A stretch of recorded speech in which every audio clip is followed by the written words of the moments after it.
chat? That's what you say when you're streaming, and we're not streaming. Well, it's called ChatGPT. What's up, chat? Hey, chat. You're on a first-name basis with ChatGPT.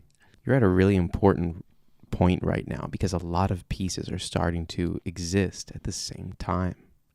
Multiple singles, that's right. Our fourth single just came out. People's favorite, Mexicatessen, just came out. When did it come out? Yesterday. Sunday. Yesterday. Yeah, today's Monday. Today's Monday. A recognizable visual identity. We do have that. We have the American flag carnation as our iconography, and usually I've got my blonde hair, hence the Rubio, but I have trust issues with hairstylists, so we'll talk about that at a later date. Maybe someone can recommend a good hairstylist that knows how to bleach hair correctly in Madrid. Safely, please. This is the Moneymaker here. That's what they called me in high school. We also have live shows in Madrid. We have bilingual positioning, which I have been feeling lately. That's supposed to be a good thing, but it really makes me feel like we have to segment ourselves in half and do everything either twice or pick, because most people don't speak both languages. But well, I also feel like it doubles our work without doubling our audience. You know what I mean? Well, right now we have most of our audience is located in the United States, followed by Spain and Mexico. Mm-hmm. So the problem, it doesn't really solve any of our problem, because I don't know if it's Spanish-speaking people in the United States, since it's in Chicago. Shout out to Chicago. Thank you for listening. Thank you for the love, Chicago. I don't know why we are doing so well in Chicago, but it's nice. I know one person in Chicago. Shout out to you, Autumn. Where's Mark from? Mark's from Philadelphia. Mark is from Pittsburgh. Mark is from Gibraltar. No, I'm sorry, not Mark. Alex. Alex is from Philadelphia, yes. Philadelphia, right. We've been meeting a lot of people from a lot of different places with a lot of different names. I really want to go to Gibraltar because the dialect, what's the dialect? No, that's not the dialect. That's the accent, sorry. The thing that they speak, which is, it's half English and half Spanish. I sent you an interview about it the other day. I think it was on Canal Sur Radio, but I don't remember. But it's exactly what we do, because it's basically, they were talking about the fact that depending on what they're talking about, they'll use English or Spanish, which I thought was like, wow, finally a tiny, tiny part of the world that processes information like we processed. So what you're saying is we should be going to Gibraltar then. I have already said that we should go to Gibraltar. Fair enough. I don't know why. I don't know why Mark is here. I guess is all of his music in English? Maybe. No, I've heard him singing in Spanish. Yes, he does sing in Spanish as well. But I don't know. He also sings about Gibraltar as if it's poor. Isn't it British? Those things can happen at the same time. Just ask Scott. It's a good thing we're going to edit this afterward. Okay. What else does chat say? First name basis. Mr. GPT. Here are conversations I think are actually worth having right now. What is the Robby Rubio world? What is the Robby Rubio world? Not genre, not bio. I mean, what emotional experience do people enter when they discover you? What are the recurring symbols? What kind of people feel seen by your work? What makes someone go from nice voice to this artist feels like me? Right now, I think your strongest lane is nostalgic romanticism for culturally displaced people. Say that 3 times fast. That's pretty spot on. Nostalgic romanticism for culturally displaced people. That should be the banner, the ad right here.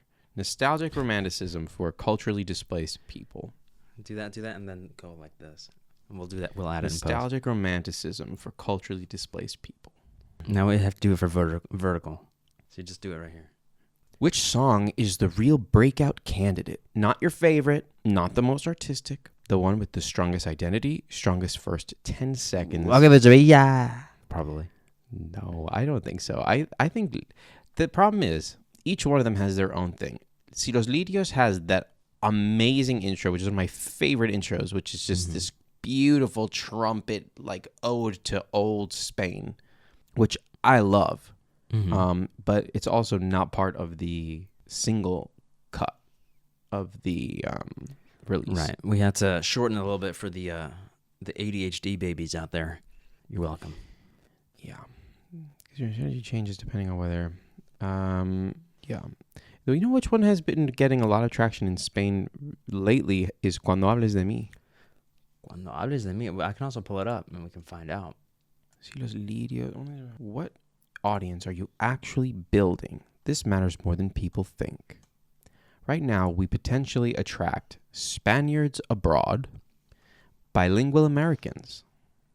I think that's our strongest I agree. demographic. I do think that English speakers in Madrid particularly are our strongest audience. I don't think English speakers...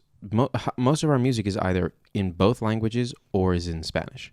Yes, but we have to focus on the 4 songs that we put out, which are in both languages, is In Spanish. mostly in Spanish, right? Except for the first 2 words, it's in Spanish. Right. That's why I'm saying I think bilingual Americans. I think the other thing too is because we grew up in the United States speaking Spanish. I remember that. We were...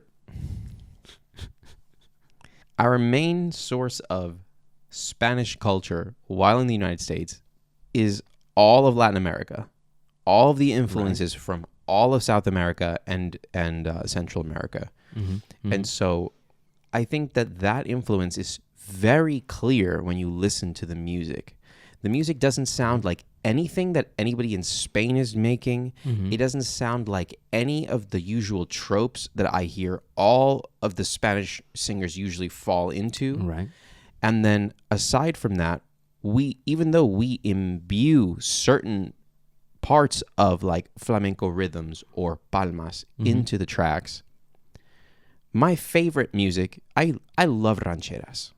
Rocío Dúrcal is my favorite singer. She made me fall in love with the genre of ranchera. And so one of our tracks is a modern day ranchera. And it doesn't try to be anything that we're not. It's not pretending it is an old ranchera like I hear a lot of other artists doing. Right. But it focuses on the style and the energy and the positivity in which you talk about not necessarily positive things. I also think that is a very, for lack of a better word, that is a very Latino perspective, which I've seen a lot with, especially like talking to a lot of Mexican people. You know, when being in the United States, a lot of them talk about how like you fix what's broken, you don't get a new one. Usually it's because you can't afford a new one, but that comes with like, you know, doing the best with what you have. And I think, especially walking around Madrid right now, it definitely feels like people complain a lot when they have a lot going for them. So it feels like that there isn't that as much of that negativity, even though you're in a much more difficult position. So getting back to the music. Right, back to the music. The most recent song that we just released is called Mexicatessen, which is very much directly inspired by the experience I had when I went to Mexico after we were living in Los Angeles for a while.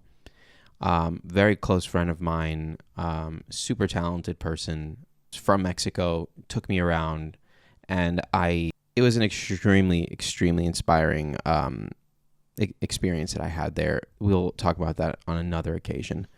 But Mexicatessen, aside from what it talks about metaphorically and about the message of the song, we literally talk about the aguas. That is a huge thing that you can get at any when you go to bodegas or when you go around. I mean, you can get them on the side of the road, and they're amazing. Yeah, so there's a lot of influences in the music that are not limited to Spain, because that's also not really our experience in this life so far. Right. I have never stepped foot in Mexico, but I have been around a lot of people from Mexico, and I've been around a lot of Mexican culture in my time. Well, there's that. There's also that when you were the first day I lived in Los Angeles, I only spoke Spanish to people. The taxi driver, the shops I went into, and my roommate all spoke Spanish, right? Mm-hmm. So Mexican culture and Mexican people are very present in Los Angeles because it shares the border, right? Right, It's the and same not thing- just Los Angeles, but most of the states that border Mexico Right. have a lot of people Right. from it there. And then we have Miami, which Also is true. then like Cuba, little Cuba, basically. Right. And Well, so the difference between Miami and Los Angeles is in Los Angeles, people try to speak to you in English. In Miami, I have never had the experience in the United States where I enter an establishment and they speak to me directly in Spanish. That blew my mind a bit. That was crazy. But That was cool. it's really beautiful. And then also in New York they call it New Yorico, which is the reason we did that translation of En mi viejo San Juan. En mi viejo San Juan, because it's like so many of these places that we have spent so much of our lives Mhm. have been enriched so much with all of these different Spanish-speaking cultures. And I think that is what our music is about. That is who we are. That's what Robby Rubio is. It's this amalgamation of all of these things. So that's why I think bilingual Americans is really our strongest audience. That's fair. We also have, let's see what else it lists here. Artsy Gen Z romantics. I don't know if I agree with that. Romantics, 100%. Romantics are the audience. People who are more interested in listening to things that are elegant and poetic and beautiful. That is what we do. Mm-hmm. I don't like the idea of everything always talking about everything in a very crass, graphic way. I don't want to go there with art. I think I forget if it was Schiaparelli or I forget what artist it was that said my favorite quote, which is, "There are so many ugly things in this world. Why bring more into it?" And that is what I think defines my art, whether that's music, design, anything. I also I love how much we play with the lyrics that we have, and I always feel I feel very I guess defensive about how like the little jokes that we put in them, because people are like, "Oh, that's so silly. Why would you write that into your beautiful songs?" And I'm just like, it's fun. It's supposed to be an enjoyable experience for everybody, including us who are making it, you know. And we're also not going into that world of like cutre, you know, Ratchet. like ratchet. Not that there's anything wrong with that, but that's not what we like to do.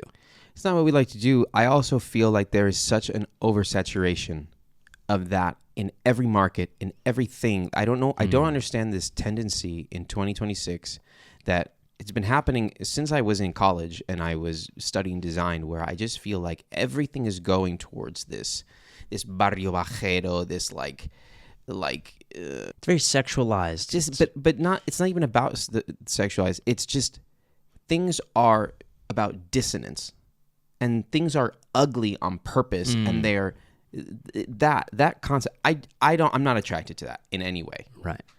I think it's that it's very difficult to do things that are beautiful and original and different.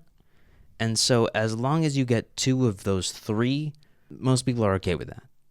You know what I mean? Like if it's different and original, it doesn't need to be beautiful, and it's still good enough. But we try not to operate with at good enough. Well, the other thing that you were talking about, which it's just something that actually at our last show, Cesc came up to me and said to me, which really struck me, was this idea that like what defines what we do isn't that it's bilingual. What defines what we do is actually that everything has this lightheartedness and this humor infused into it. And that's the thing that I always love, is this idea of something that's so beautiful to look at, but it doesn't take itself too seriously. sometimes I think people are intimidated or they're scared because when they look at us, everything is very well curated and everything is very upscale and elegant and pretty. But then we goof off and we have that, like it is ultimately to have fun. We're making bird noises on stage, for God's sakes. And that's always our number one hit, which we're working on recording, and it's going to be coming soon. But yeah, so let's go on. So what other audience are we actually building? The next one is Latin music listeners. Okay, very generic, very vague, but that's like, what is that, 25% of the world? Theater and cinema people. So the other thing about our music that I really love, especially with Lidio's, the introduction we were talking about with the beautiful trumpet fugue at the beginning, is that it is very cinematic. And we do bring the drama. Because I just think that I think that if the art isn't larger than life, what's the point? I mean, we like to do things that are larger than life because, I guess it's that we live it every day. And so we want it to be as big as we can make it. Well, I don't understand what you mean by we live it every day. I mean, like, I guess it's that when you're just, when you have a day job, when you go to the office 9 to 5 and you watch television, when you get home, you kind of lose contact with the beautiful everyday happenings. Like, what's a good example of this? Like a line of poetry, for example. A lot of people don't experience that on a regular basis. They have to go out and seek it. But when we're writing music, we're basically working with lines of poetry every single day. And so since those are the tools that we use while we're at work, when we're building these things, we like to use them and make them more grandiose, whereas you can use a line of poetry to talk about, like the flit of a butterfly, things that are mundane you can talk about in poetic ways, but we like to do them with the theatricality and the grandioseness. But I don't agree that's... I think that there's a lot of poetry that isn't larger than life. Right, but we don't do that. No, I know, but that's just a taste thing. That's what's your objective. And so I think that we purposefully, like, I like to create this fantasy. Like, I am drawn to this idea, like the art that we make, I like it to be larger than life. Because I don't enjoy mundanity. I don't enjoy, like, I think everyone that is going to a 9 to 5 job has to live a day-to-day, everyday thing. I don't want to write music about that. I don't want to write poetry about that. I think other people can write poetry about, oh, I saw this girl walk by and I watched her ass bounce. I'm not interested in writing lyrics that are saying that because I'd like to elevate it a little bit more. That's also not particularly poetic, but it is in a lot of music. Right. So, anyway, if there's anything else you'd like to say, but we can carry on. We can move on. We can carry on. All right. I don't know if we need to keep going through this list. Mr. Chat say? The chat is talking about how we also, our other audience is nostalgic millennials. I don't know about that. I think nostalgic in the sense that the music feels like it's from the 50s and 60s. But it's like, it's a contemporary spin on these things. We sort of are inspired by that. The fantasy from the golden age, the golden era of like American film and music that really pushes what I think we're trying to create. And so if it's nostalgic in that way, sure, but like nothing 90s about what we're doing. There's a reason I feel like a boomer. Yeah. You can hear it in my music. What else? Queer audiences. I think that we are definitely queer audience friendly. That's right. We're here. If whoever has a good vibe is welcome. Also, who appreciates grandiosity, luxury, beauty more than queer audiences. Just saying. And then the last one is luxury and cultural audiences. Yeah, what we do is pretty curious. So these audiences respond to very different hooks, though. You don't need to exclude people, but you need a core nucleus first. Interesting. I guess that's something that I'm always struggling with when we're making the videos and the captions and all that, is like, who is the core audience for Robby Rubio? If you had one person, if you could only have one person come to a Robby Rubio concert, who is it that would be there? I honestly think it would be Mexican moms. But I don't know, because I think that what we do is very unique and has a very wide range. However, I think that wide range typically does not include the youth.